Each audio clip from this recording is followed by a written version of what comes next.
Hello दोस्तों, स्वागत है आपका हमारे चैनल नॉलेज गलियारा में। दोस्तों, यूक्रेन और रूस जंग के बीच भारत एक महत्वपूर्ण वैश्विक कूटनीति का केंद्र बनकर निकल रहा है। भारत के विदेश नीति का डंका दुनिया भर में बज रहा है। भारत ने अपने सफल विदेश नीति से दुनिया को यह बताने में सफल रहा है कि उसके महत्वपूर्ण हित रूस से जुड़े हुए हैं, जिन्हें वह अनदेखा नहीं कर सकता है।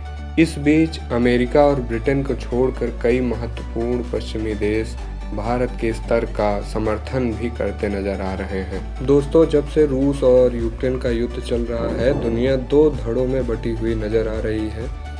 कुछ देश यूक्रेन के साथ हैं और कुछ देश रूस के साथ हैं। इस बीच कुछ देश ऐसे भी हैं जो अपना न्यूट्रल स्टैंड रखे हुए हैं, उनमें भारत भी एक है। इस बीच जब से ये सारा घटनाक्रम चल रहा है, भारत इसमें बहुत महत्वपूर्ण देश बनकर निकला है।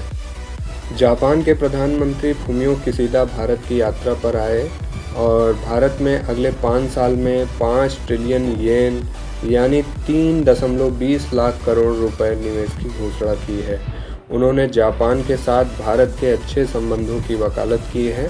दोस्तों, इस समय भारत विश्व पटल पर कितना महत्वपूर्ण देश बनकर उभरा है, इसका अंदाज़ा आप इसी बात से लगा सकते हैं कि रूसी विदेश मंत्री सर्गेई लावरोव, जो कि 24 मार्च से जब से उन्होंने यूक्रेन के खिलाफ जंग छेड़ा है, उन्होंने अपनी पहली उच्च स्तरीय वार्ता के लिए अगर किसी देश को चुना है तो वो भारत है। इस दौरे पर रूस यूक्रेन युद्ध और तेल और कोयला खरीद पर बात हो सकती है, क्योंकि कहीं ना कहीं रूस को भी पता है कि वैश्विक प्रतिबंधों से अस्त व्यस्त होती उसकी अर्थव्यवस्था को बचाने में भारत महत्वपूर्ण भूमिका अदा कर सकता है। वहीं भारत भी अपने सबसे पुराने दोस्त के इस मुश्किल समय में मदद कर महत्वपूर्ण भूमिका निभा रहा है।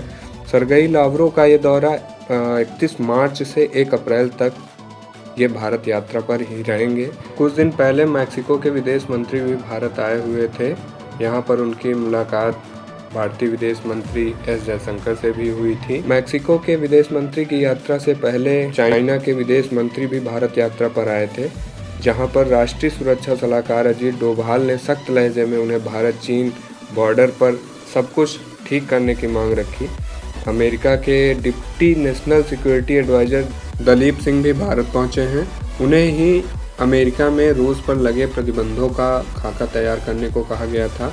वह रूस पर कड़े प्रतिबंधों को लेकर लगातार चर्चा में बने हुए हैं। इसी बीच जर्मनी के नेशनल सिक्योरिटी एडवाइजर जेंस प्लाटनर भी भारत आए हैं। उनकी मुलाकात भारत के एनएसए फॉरेन मिनिस्टर के साथ हुई है, जयशंकर प्रसाद के साथ। इस बीच जर्मनी ने यूक्रेन मुद्दे पर भारत के स्टैंड को स्वीकार करते हुए कहा है कि भारत कुछ चैलेंजिंग पड़ोसियों के साथ घिरा हुआ है, उसके अपने हित हैं, उसकी अपनी मजबूरियां हैं। उनका इशारा चीन और पाकिस्तान की तरफ ही था। इस कारण वह इस वैश्विक मुद्दे पर न्यूट्रल स्टैंड रखे हुए हैं। आज ब्रिटेन की विदेश मंत्री भी भारत आ रही हैं। वहीं एक अन्य प्रमुख देश इजराइल के रक्षा मंत्री और प्रधानमंत्री का भी भारत दौरा प्रस्तावित था, लेकिन ऐन मौके पर नफ्ताली बेनेट के कोविड पॉजिटिव पाए जाने पर यह दौरा अभी कुछ समय के लिए टाल दिया गया है। तो इतने महत्वपूर्ण मुद्दे पर अपने न्यूट्रल स्टैंड को कई महत्वपूर्ण देशों को समझाने में कामयाब रहा है। तो दोस्तों, अगर आपको जानकारी अच्छी लगी हो तो चैनल को लाइक और सब्सक्राइब जरूर करें। धन्यवाद।